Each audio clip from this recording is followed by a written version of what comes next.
Et salut à vous et bienvenue sur cette première vraie vidéo sur la série de programmation d'un bot Discord en Python. Donc ici on va vraiment rentrer dans le concret. La première chose à faire c'est évidemment de télécharger l'API Discord en Python. Donc pour ce faire, sur cette page que je pourrais vous mettre en description, il y a absolument tout. Donc on a juste à faire un petit pip3 install Discord. Donc moi forcément ça va me mettre que c'est déjà installé parce que je l'ai fait avant, mais vous normalement ça le téléchargera et ça l'installera. Voilà, donc une fois que c'est fait, on peut se rendre sur le portail du développeur de Discord qui va nous permettre de créer notre nouvelle application. Donc là on lui donne un nom, par exemple bot YouTube, hop, on le crée. Donc pour l'instant on a créé une application, c'est pas encore considéré comme un bot, c'est vraiment l'application. Ici ensuite il faut se rendre dans bot pour l'ajouter en tant que bot et qu'il soit considéré comme tel. Voilà. Donc maintenant, on peut dire qu'il a la nationalité d'un bot. On peut lui mettre une icône si on veut, changer son username, etc. Ici, on a un truc qui est très important qui s'appelle le token. Le token, c'est un peu comme si c'était le mot de passe du bot. C'est-à-dire que là, je vais vous le montrer, c'est celui-là.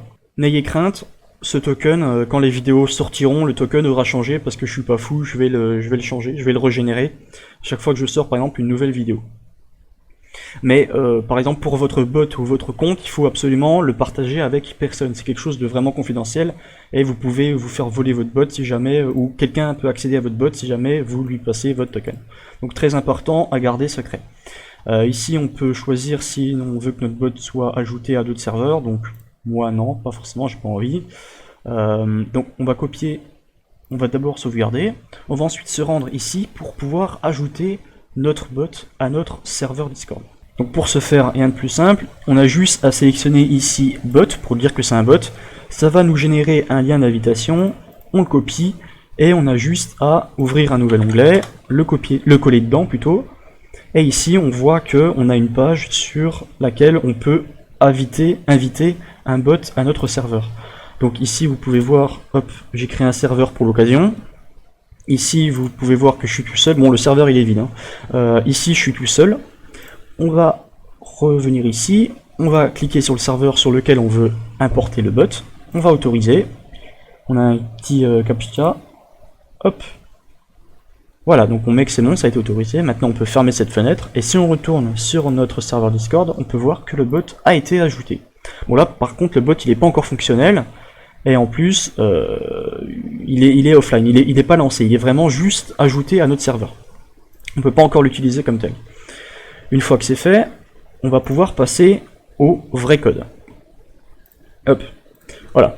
Alors, je considère que vous avez quand même quelques bases en Python avant, et pas que vous découvrez Python sur cette vidéo, sinon vous allez avoir un peu de mal. Donc ici, on a juste à, au début, importer Discord, donc ce qu'on a installé avec pip3, donc discord.py, l'API Discord. Une fois que c'est fait, on va créer une classe bot qui va hériter de discord.client. Alors, qu'est-ce que discord.client? À chaque fois qu'on aura une question, on pourra aller se référer à l'API. Donc je vous remettrai le lien dans le commentaire. Et c'est vraiment ultra important parce que toutes les informations sont stockées ici.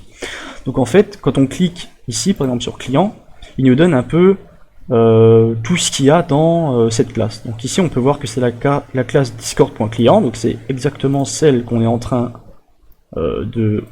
sur laquelle on hérite en fait. Donc on va hériter de toutes ces informations.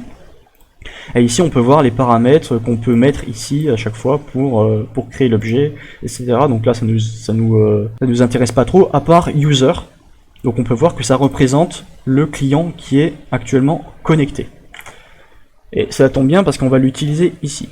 Donc ici on a juste à définir un constructeur, donc on appelle le constructeur de la classe mère, donc qui est discord.client, on fait comme ça. Bon, je vais rien vous apprendre si vous connaissez un peu Python. Et ici en fait on a un async def onReady. Donc en fait l'API Discord elle fonctionne sur un système d'événements. C'est-à-dire qu'ici, comme son nom indique onReady, on va appeler cette fonction quand le bot sera prêt à être connecté. Donc on peut voir normalement ici, si on fait un petit CTRL F onReady, alors c'est pas celui-là qu'on veut, ouais, on a des exemples, est-ce qu'on n'a pas plutôt carrément la classe onReady, on clique dessus et ça nous emmène directement là. Donc voilà, on peut voir ici qu'avec une description un peu plus claire que ce que moi je raconte, c'est appelé quand le client est prêt à recevoir des informations de Discord. Donc en fait, ça va être appelé quand on lance notre bot, une fois qu'il est prêt à recevoir des informations.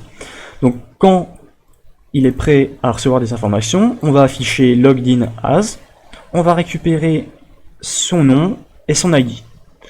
Donc on fait self, c'est l'objet lui-même, donc c'est discord.client.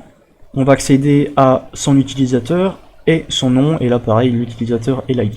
Donc là c'est vraiment le bot de base, quoi. On peut pas faire plus simple.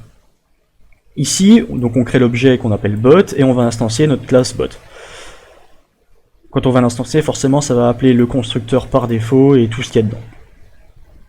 Et ici, pour lancer, on a juste à faire un bot, donc notre bot.run, et dedans on met le token. Donc moi j'avais fait un test avant, j'avais un autre token. On retourne sur notre portail, je sais plus, c'est ici, on copie notre token, et on le place ici.